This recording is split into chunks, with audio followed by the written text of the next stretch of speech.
Let a, b, c and d be 4 integers, not necessarily distinct, so they can be equal.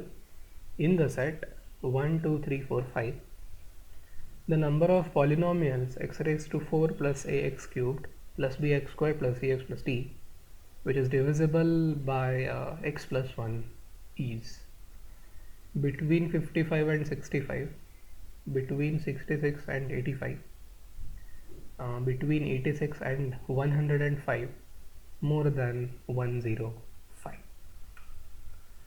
Now this is obviously a mixed concept MCQ. Which two concepts are here involved? First one is clearly because they're asking us to calculate the number of polynomials. Firstly, it's counting, and secondly, it's something that we have been studying since school days, and that's about divisibility in polynomials, okay, or factorization.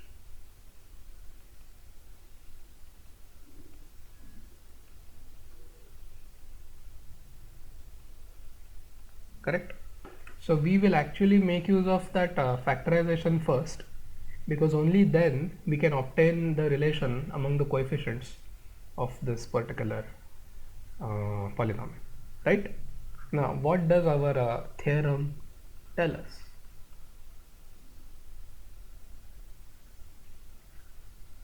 Okay, does anyone remember the theorem? The theorem basically tells us that whenever f of alpha is 0, if f of x is a polynomial, then x minus alpha is a factor. Raise your hands if you understand this or if you know this. Right, everybody knows this? Okay. So here x plus 1 is the factor.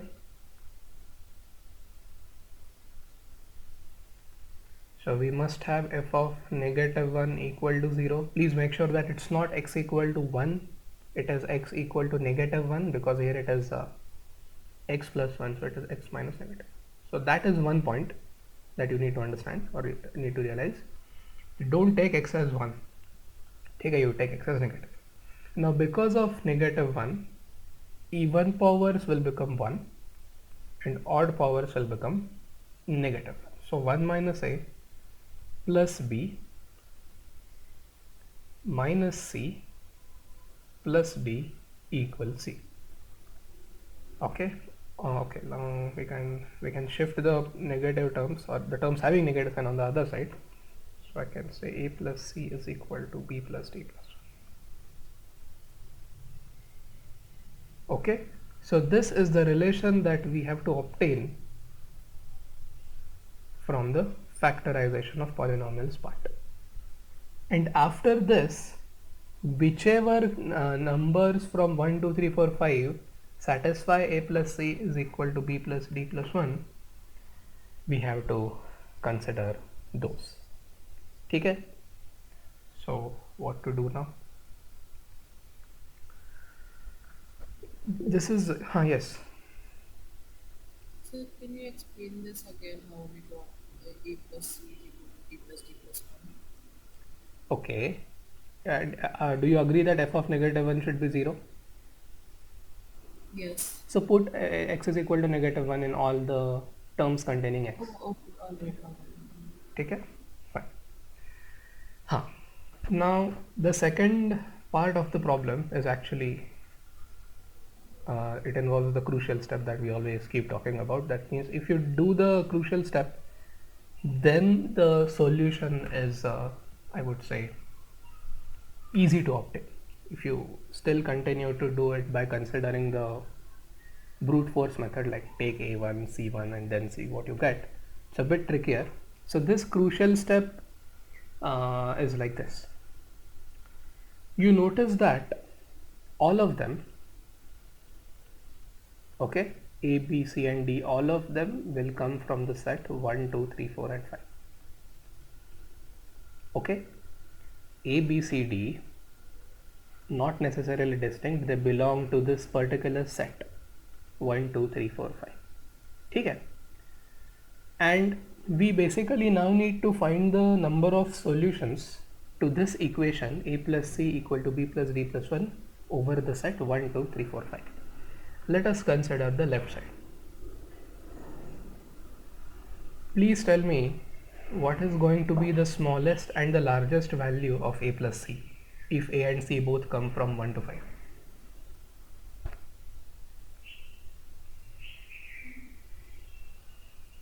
Largest is 10 and the smallest is 2. 2, correct. And all, no value is missed in between them, right? All values are there. So 2 to 10. Now because b plus d plus 1 is a plus c, b plus d must come from which set? We can say by the relation that b plus d will be a plus c minus 1, so it will be 1 2 3 up to 9. Ideally you would say b plus d can also be between 2 and 10.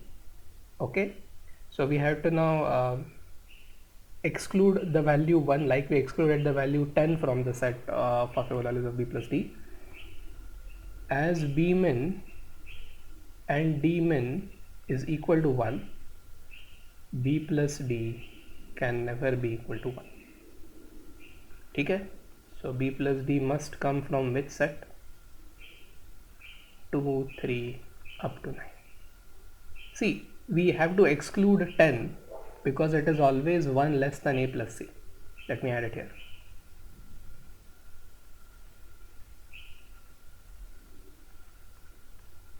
We excluded b plus d equal to 10 as b plus d is a plus c negative 1. Okay, let me call this as beta. Okay, fine. Now we have to basically go for the set of pairs for AC, and then we can similarly obtain the set of pairs for BD, and we have to do it. Okay, there is no other method that using which we can do it, but noting this crucial step that the values that a plus c can take and therefore the values that b plus d can take, it makes it a lot easier to actually count the number of polynomials. Yes, Aditya. Sir, can you just explain this B minimum and D minimum step once more? Okay, see, look. Do you agree that a plus c will be equal to b plus d plus 1, which meets the condition? Yes. Which means b plus d should be 1 less than a plus c, correct? Yes. And what is the value for a plus c minimum? It's 2. Which means, do you agree that the value of b plus d minimum will be 1 less than 2, correct? Yes, sir. But the permissible values of b and d, minimum permissible value is 1, which means b min plus d min can never be equal to 1, and therefore we have to exclude this, and therefore the range of b plus d will be from 2 to 9. Got it? Yes, understood. Okay, fine. Now let us go to the table for a plus c. A plus c equals, and then let's write down the pairs, number of pairs, I would say, number of pairs, and then let's go for b plus d, which will be 1 less than a plus c, and then let's also write down the number of pairs for b plus d. Okay, fine. So let us start with a plus c equaling 2. Okay, let us start with a plus c equaling 2. Tell me how many ordered pairs are possible? Only one ordered pair is possible. 1 1. I'm not writing down that ordered pair because it will take us a lot of time.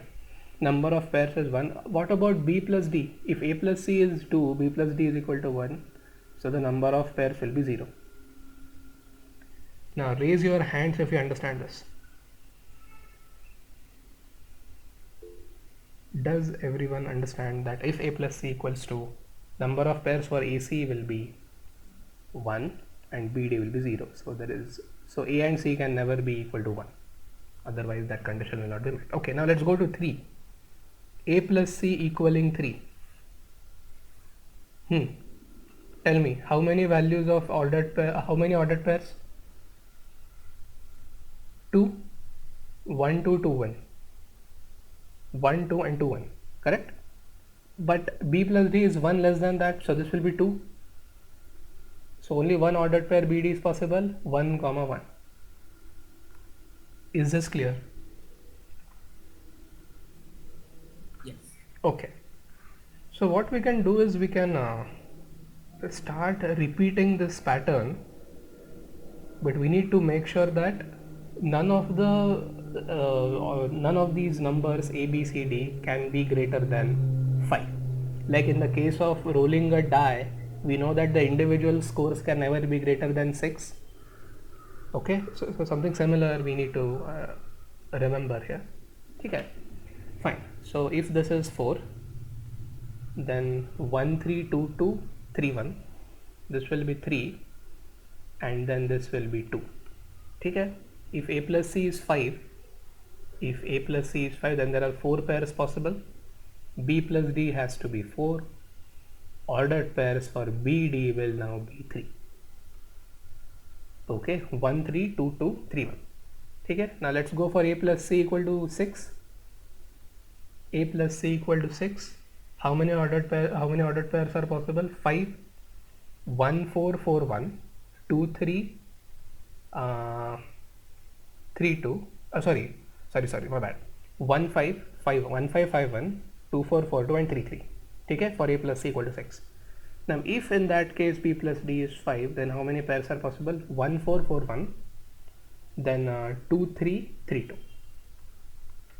Got it? Now you have to realize this. When it comes to A plus C equal to 7, let me write it here. When it comes to A plus C equal to 7, ideally the answer should be 6. Right? Ideally the answer should be 6. How 6? 1, 6, 6, 1, then 2, 5, 5, 2, and then finally 3, 4, 4, 3. But out of these 6, we need to eliminate, or we need not consider this one, because here it is violating the condition that both A and C cannot be greater than 5. Okay, which means when we now go to A plus C equal to 7, okay, how many possible values of the ordered pairs AC are possible? It's 4 again. Okay, it is 4 again. Now if that is the case, what will be the possibility of the values of the ordered pairs, number of ordered pairs for B plus D equal to 6? Tell me. If B plus D is equal to 6, okay, will that number be 3, or will that number be something different?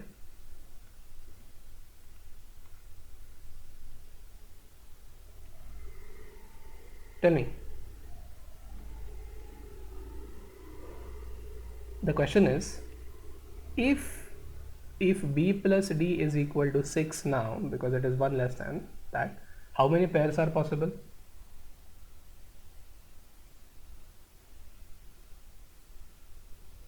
It should be 6. No, 5. 5. Correct?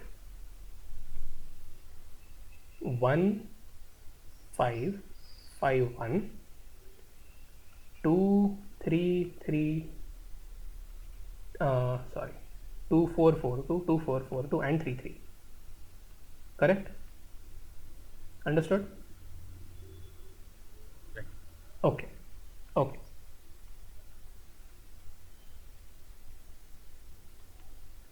Now let's go for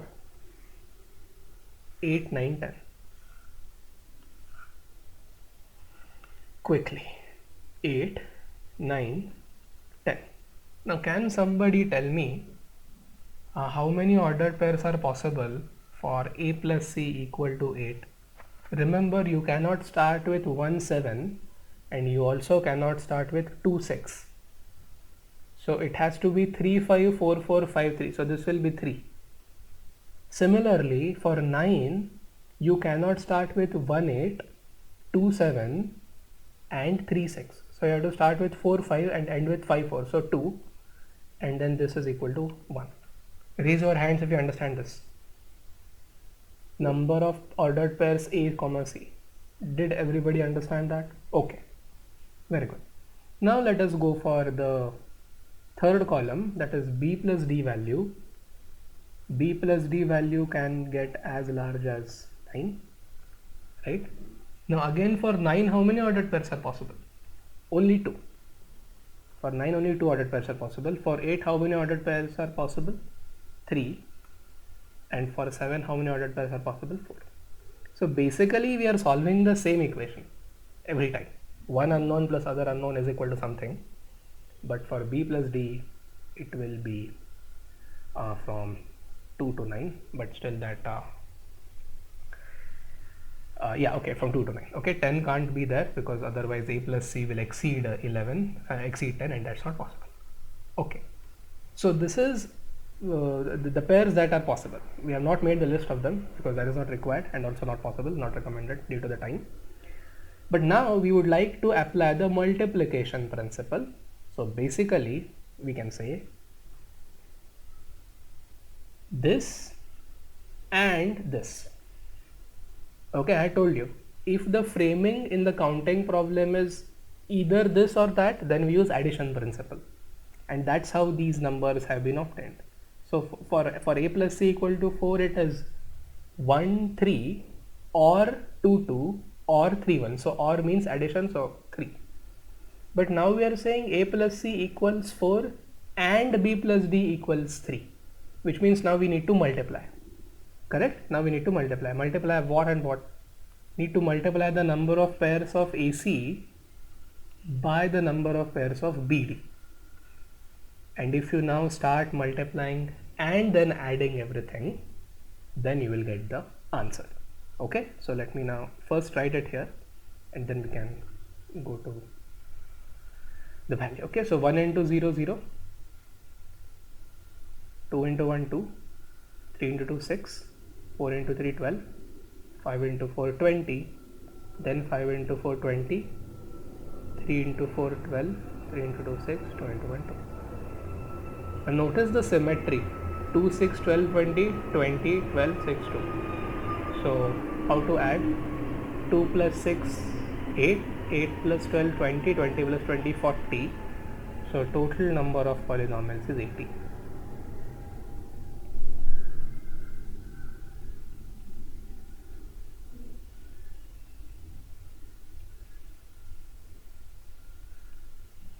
Okay, total number of polynomials is 80.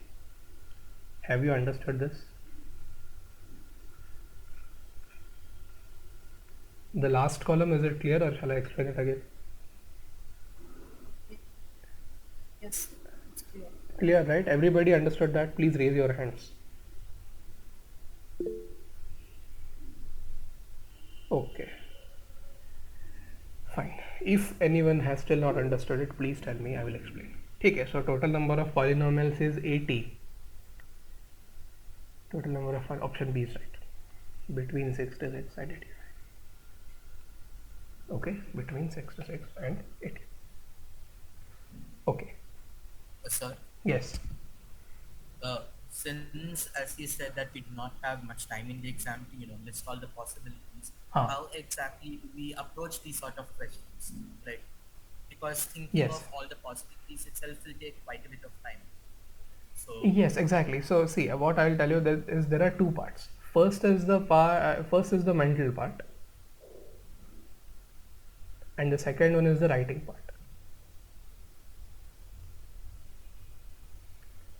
Okay, second is the writing part.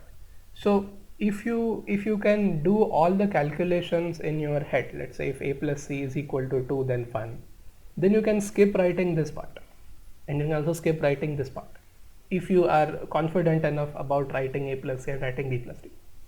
Is that clear? Yes. So if you do that part in your head, then you are not required to write the numbers there, 2 to 10 and 1 to 9. Got it? Got it. That is how you can save time. And that's why I recommended you, when right in our first lecture I told you, whenever you solve the problems, MCQs or whatever problems, please make sure that whatever you write down even in rough, that should be readable. Okay, if you keep that habit, then even in the exam you will not face any difficulty, because let's say the page that is given to you for rough work, if that is too small, then something is here, something is here, something is here, and then you do the calculations here.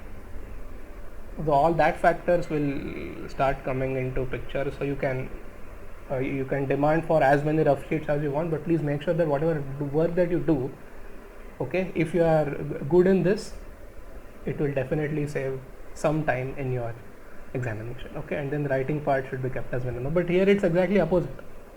Here we need to consider all the possibilities. Like in some cases, we may say this is the outcome of some die, a 1, 2, 3, 4, 5, 6, something like that. Okay? So we need to consider all the possibilities. We need to write down the crucial step. In the exam, if you get the crucial step, then there is no need to write, oh, okay, this is the crucial step.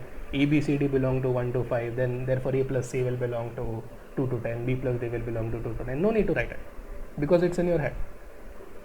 What you can write is this. But because you have already arrived at that conclusion here. Got it? That is how you can save time, or you have to save time in the exam. Is it clear? Yes. Yes. I have a question. Huh. Sir, are these type of questions standard format? Standard means what? I mean to say means few questions generally come of this type of format, similar to this type or See, what I am saying is be ready for such mixed concepts problems. Now, how they mix the concepts, I cannot tell. If I say do this problem, this will definitely come, and then if it doesn't come, then he'll say, "Arey, ye jhoot bol raha tha." It's not that anyone will ever know how the questions will come. Is it clear? What I'm trying to show you is, if you are prepared for any given combination of concepts, determinants, probability, or anything, functions and something else counting, you should be ready for it. That is the main objective. This is not like board examination. Please make it clear. Let me make it clear. Right? So there is no fixed pattern of questions that you will see. Agreed. The topics on which the questions are asked, they are fixed. Of course, it's the syllabus, and then we have also seen the weightage given to each and every topic. But please don't try to memorize the pattern of the problems. Is it clear? Because Yes. your brain is not a hard disk. Like you plug in there and then you search for this integer, polynomial, divisibility, it will show you all possible questions. It's not something like that. Okay? Understand the basics. Okay, fine.